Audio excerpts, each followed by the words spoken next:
Сәлем достар, бұл видеода қазіргі күнде хит болып жүрген арықтауға арналған ас содасы мен диета және оның пайдасы мен зияны туралы айтатын боламын. Видеоны көрмес бұрын каналыма жазылып, қоңырау батырмасын басып қоюды ұмытпаңыздар. Артық салмақтан арылғысы келетін әйел ештеңеге тоқтамайды. Ас содасы мен диета мұның тікелей дәлелі. Ас содасы өте пайдалы химиялық құрамы бар тұз. Ол сумен араласқаннан кейін реакцияға түсіп, майларды ертуге кіріседі. Диетаның рецепті қарапайым. Салмақ жоғалту үшін күніне 1 сода коктейлі ішу ұсынылады.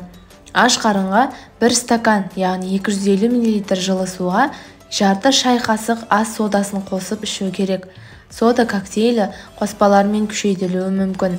Мысалы, лимон, ананас шырыны, киви немесе бал қосып ішіңіз. Жарты сағаттан кейін таңғы ас ішуге болады. 14 күндік курс кезінде майлы, қуырылған, ащы және тәтті тағамдардан бас тарту керек. Диетаның әсері: бір қарағанда тез және әсерлі болады. Күннен күнге таразда жағымды өзгерістерді байқайсыз. 2 апта ішінде содадан 5-7 кг жоғалту мүмкіндігіңіз өте жоғары. Жақсы әсер ету үшін сода қосылған ванналармен толықтыру ұсынылады. Кешке 15-20 минут ыстық ас содасы қосылған ванна қабылдаңыз және сіз салмақтың тезірек кетіп жатқанын байқайсыз. Алайда ас содасын белгілі бір мөлшерден асырып пайдалану адам өміріне өте қауіпті. Сондықтан да мөлшермен ғана пайдаланған дұрыс.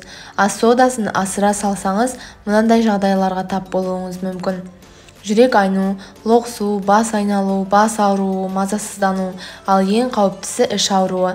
Ас содасы салынған суды ішкеннен кейін іш ауруы жиі әжетханаға бару жағдайлары болса, тез арада жедел жәрдем шақыру керек. Ас содасымен арықтауға тоқталмас бұрын қауіптілігін айта кету маңызды. Өйткені мұндай қауіптің бар екенін білмейтіндер ас содасын көбірек салып ішіп, тезірек арықтауға қол жеткізгілері келеді. Алайда барлық нәрсенің өз шегі болатынын ұмытпау керек. Егер де мұндай жағдайда да мазасыздықты сезінетін болсаңыз, бұл диетадан бірден бас тартқан дұрыс. Ал асқазанның ойық жарасы, асқазан ауруы барларға мамандар ас содасын ішуге мүлде болмайтынын айтады.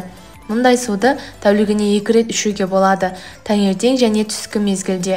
Кешкі уақытта ішу ұсынылмайды, себебі асқазан ішек жүйесінің жұмысы бұзылып, ауруға шалдықтыруы да ғажап емес. Ас содасын қабылдауды бастаған күннен бастап дұрыс тамақтануды қолға алған дұрыс. Сонда көбірек салмақ тастап, сымбатты бола түсесіз. Ас содасы салмақ жоғалтуға қалай көмектеседі?